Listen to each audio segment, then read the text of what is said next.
Tinaguriang super app pero pansamantalang naantala ang ilang serbisyo ng eGovPH kung saan pwedeng magkasa ng ilang transaksyon sa gobyerno. Ang tila kryptonite o kahinaan, kawalan ng pambayad para sa dagdag kapasidad lalo't dumarami ang gumagamit nito. Nakatutok si Bernadette Reyes. 1, 2, 3. Inilunsad noong 2023 ang tinaguriang super app ng gobyerno na eGovPH para mas madalian nilang ma-access ng mga Pilipino ang mga serbisyo ng ahensya ng gobyerno. Si Ann ginagamit din ito para ma-access ang digital government IDs at magbayad ng government services. Super convenient siya, kagaya ko po na working, siyempre yung time ko is limited lang, di ka naman makakapag-live agad-agad. Tapos po, yun po, ma-access mo siya kasi lahat yung mga IDs. Pero noong Abril, may mga pagkakataong pansamantalang naantala ang ilang serbisyo sa app sa loob ng 2 araw. Natalakay ito sa pagdinig ng Proactive Response and Oversight for Timely and Effective Crisis Strategy o PROTECT Committee sa Senado noong April 29. Sabi ng DICT, kasunod ng rollout ng ilang features sa app, dumami ang gumamit nito at lumampas sa kapasidad ng sistema nito. Kabilang dito ang verification ng mga tatanggap ng ayuda ng gobyerno sa gitna ng mataas pa ring presyo ng produktong petrolyo.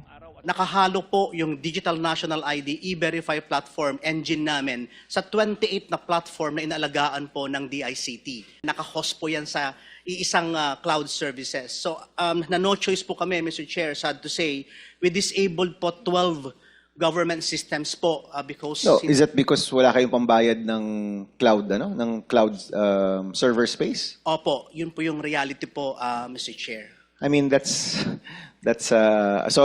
insane to me na magsasara yung eGov because wala tayong pambayad. May pera, obviously may pera naman, no? Si Yusek si Ma'am ng DBM nandito.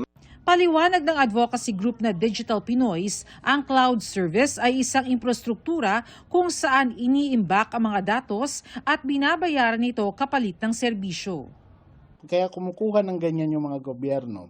Yung gobyerno natin ay para ma-minimize din yung cost when in terms of building yung physical infrastructure ng mga data banks. Subscription yung yung mode nito, no. So talagang like any other subscription service, kapag hindi ka nakapagbayad, maantala talaga yung pagpo-provide ng service sa'yo, no.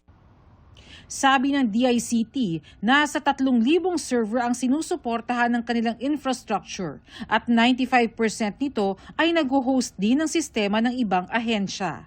Makatutulong nila kung ide-decentralize o paghihiwalayin ang mga subscription ng mga ahensya ng pamahalaan para sa serbisyo.